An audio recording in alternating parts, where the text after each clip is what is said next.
Next question करते हैं। A stone is dropped from A height h, small h height से एक stone को ड्रॉप किया जा रहा है।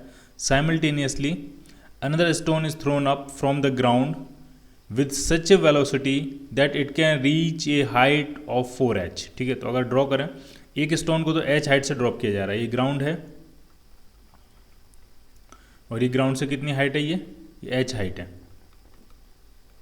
ठीक है, इसको रेस्ट से ड्रॉप किया गया, u क्या होगी इसकी 0। ठीक है, उसी टाइम पे दूसरे स्टोन को ग्राउंड से थ्रो किया जा रहा है और इतनी स्पीड से थ्रो किया जा रहा है ताकि वो 4h हाइट तक चला जाए।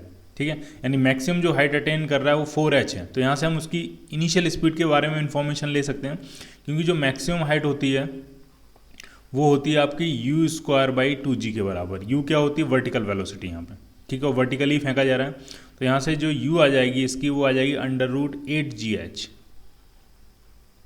यानी इसको कितनी स्पीड से फेंका गया होगा, √8gh स्पीड से, ताकि वो कितनी हाइट अटेन कर ले, 4h हाइट अटेन कर ले। और साइमल्टेनियसली t=0 पे इसको रेस्ट से रिलीज किया गया और t=0 पे इसको भी √8gh की स्पीड से वर्टिकली ऊपर की तरफ फेंका गया है। ठीक,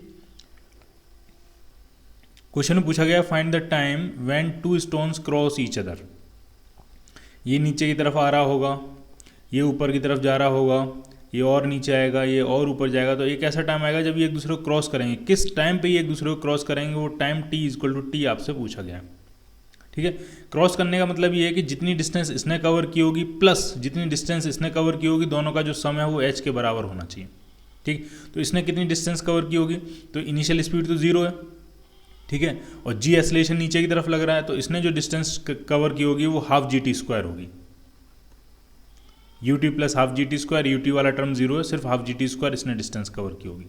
प्लस इसने कितनी डिस्टेंस कवर की है, तो इसने जो डिस्टेंस कवर की है वो होगी ut - ½ ठीक है, t टाइम में कितनी डिस्टेंस ये चला जाएगा h, तो वो क्या होगी u कितना है √8gh और -½gt²। ठीक, जब मैंने इसके लिए डिस्टेंस की इक्वेशन लिखी है तो मैंने डाउनवर्ड डायरेक्शन पॉजिटिव मानी है, इसलिए पॉजिटिव मानी क्योंकि इसका डिस्प्लेसमेंट नीचे की तरफ है। और जब इसके लिए इक्वेशन लिखी है तो इसके लिए मैंने अपवर्ड डायरेक्शन पॉजिटिव मानी है क्योंकि इसका डिस्प्लेसमेंट ऊपर की तरफ है। ठीक है, हमें आंसर जो चाहिए वो पॉजिटिव चाहिए क्योंकि हमें डिस्टेंसेस चाहिए। ठीक है, तो ये इसकी डिस्टेंस प्लस इसकी डिस्टेंस का सम कितना होगा, h के बराबर होगा। तो इसकी डिस्टेंस कितनी होगी, ut -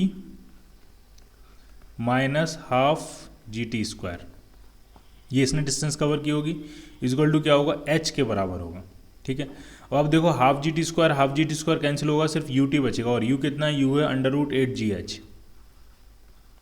into time t =h। जो टाइम t आने वाला है वो आपका आ जाएगा √h/8g। इतने टाइम पे, इस टाइम पे वो दोनों स्टोन्स जो हैं वो एक दूसरे को क्रॉस करेंगे।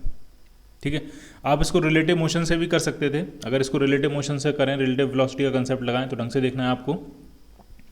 एक स्टोन ये है, इसको रेस्ट से रिलीज किया गया u = 0 से, और उसी टाइम पे एक स्टोन ये है ग्राउंड पे, इसको ऊपर की तरफ फेंका गया कितनी स्पीड से, √8gh से। ठीक है, इसका भी g एस्लेशन डाउनवर्ड होगा और इसका भी g एस्लेशन क्या होगा, डाउनवर्ड। तो किसी एक के रिस्पेक्ट में इक्वेशन बना लेते हैं। मान लिया इस स्टोन के रिस्पेक्ट में बना लेते हैं, इसको कह देते हैं स्टोन a, इसको कह देते हैं स्टोन b। a के रिस्पेक्ट में बनाते हैं विद रिस्पेक्ट टू a।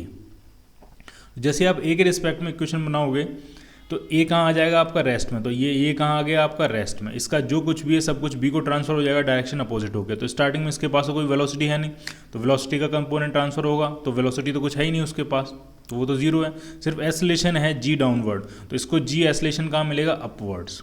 तो ये g और ये g आपस में कैंसिल आउट हो जाएंगे।